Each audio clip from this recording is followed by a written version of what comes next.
கள்ளக்குறிச்சி கள்ளச்சாராய வழக்கில் சிபிஐ விசாரணை மூலம் உயிரிழந்தவர்களுக்கு உரிய நீதி கிடைக்கட்டும் என எடப்பாடி பழனிசாமி தெரிவித்திருக்கிறார். கள்ளக்குறிச்சி கள்ளச்சாராய வழக்கில் சிபிஐ விசாரணையின் மூலம் உயிரிழந்தவர்களுக்கு உரிய நீதி கிடைக்கட்டும் என எடப்பாடி பழனிசாமி தெரிவித்திருக்கிறார்.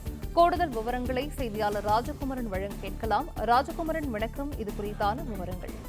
கள்ளக்குறிச்சி கள்ளச்சாராய மரணம் குறித்த வழக்கு தற்பொழுது சிபிஐக்கு உயர்நீதிமன்றத்தின் மூலமாக மாற்றப்பட்டிருக்கின்றது. இந்த நிலையில் கள்ளக்குறிச்சி வழக்கு சிபிஐக்கு மாற்றப்பட்டிருக்கக்கூடிய சூழலில் திமுகவிற்கு மடியில் கனமில்லை என்றால் இந்த வழக்கில் மேல்முறையீடு செய்யக்கூடாது என்று குறிப்பிட்டு எதிர்க்கட்சித் தலைவர் எடப்பாடி பழனிசாமி தன்னுடைய பதிவினை வெளியிட்டிருக்கின்றார்.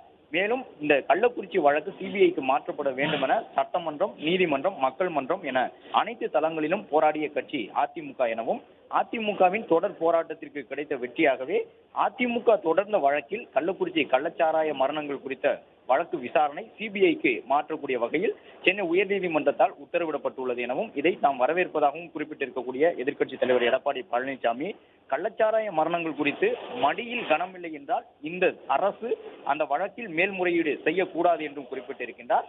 மேலும் சிபிஐ விசாரணை மூலமாக கள்ளக்குறிச்சியில் கள்ளச்சாராயம் அருந்தி உயிரிழந்த 60க்கும் மேற்பட்ட அனைவருக்கும் உரிய நீதி கிடைக்க வேண்டும் எனவும் எதிர்க்கட்சித் தலைவர் எடப்பாடி பழனிசாமி குறிப்பிட்டு இந்த பதிவினை வெளியிட்டிருக்கின்றார். சிபிஐ விசாரணைக்கு கள்ளச்சாராய மரணம் தொடர்பான வழக்கு மாற்றப்பட்டுள்ளதற்கு வரவேற்பு தெரிவித்துள்ள அவர், திமுக அரசு தன்னுடைய மடியில் கனமில்லை என்றால் இந்த வழக்கில் மேல்முறையீடு செல்லக்கூடாது, தொடர்ந்து சிபிஐ விசாரணைக்கு ஒத்துழைக்க வேண்டும் என்று குறிப்பிடக்கூடிய வகையில் தன்னுடைய பதிவினை அவர் வெளியிட்டுள்ளார்.